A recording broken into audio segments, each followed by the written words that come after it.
भारत में जहां एक और G20 शिखर सम्मेलन का समापन हुआ और भारत ने पूरे दुनिया के 20 दिग्गज नेताओं का नेतृत्व किया, तो वहीं हाल ही में कांग्रेस नेता राशिद अल्वी ने दिल्ली के प्रगति मैदान में हुए G20 नेताओं के शिखर सम्मेलन के बारे में बात की। उन्होंने G20 के लोगों पर कमल के निशान का उपयोग करने और यहां तक कि कार्यक्रम स्थल पर कमल की सजावट का उपयोग करने के लिए भाजपा को दोषी ठहराया और कहा कि ये G20 का भव्य आयोजन राजनीतिकरण करने के लिए किया गया है।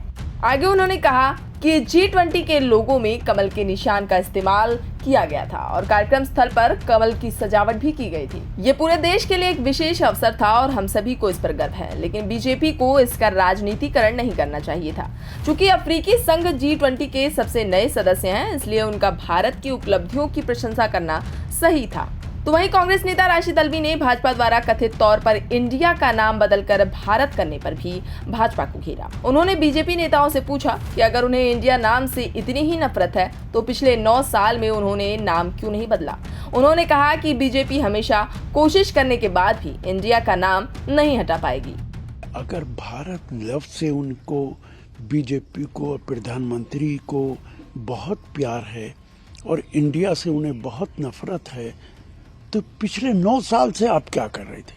आज जब विपक्ष इकट्ठा हुआ और उनका नाम इंडिया रखा गया तो आप इंडिया के खिलाफ हो गए। संविधान के अंदर इंडिया नाम है, आप उसे कैसे मिटा सकते हैं? आप कोशिश भी करें तो नहीं मिटा सकते। और मुझे तो ये डर है कि कहीं प्रधानमंत्री नफरत में इतने आगे ना निकल जाएं कि एक बार फिर अचानक नोटबंदी ना कर दें, चूंकि हर नोट पे इंडिया लिखा हुआ है। कोई नोट ऐसा नहीं, कोई सिक्का ऐसा नहीं जिसपे इंडिया ना लिखा हो। कहां तक प्रधानमंत्री इंडिया को मिटाने की कोशिश करेंगे? तो वहीं उत्तर प्रदेश के उप मुख्यमंत्री केशव प्रसाद मौर्य ने भाजपा की ओर से इस सम्मेलन के सफलतापूर्वक समापन होने पर भाजपा और भारत देश की विश्व में बढ़ रही पहचान की सराहना की।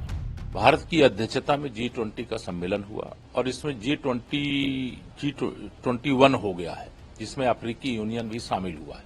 दुनिया की सारी महाशक्तियां भारत आईं और भारत की जो कूटनीतिक सफलता है वह अभूतपूर्व है। दिल्ली में प्रस्ताव रखा गया, विवाद वाले भी विषय थे, लेकिन उसमें भी सर्वसम्मति बना लेना यह माननीय नरेंद्र मोदी जी का काम था और उन्होंने करके दिखा दिया कि भारत विश्व का नेतृत्व कर सकता है।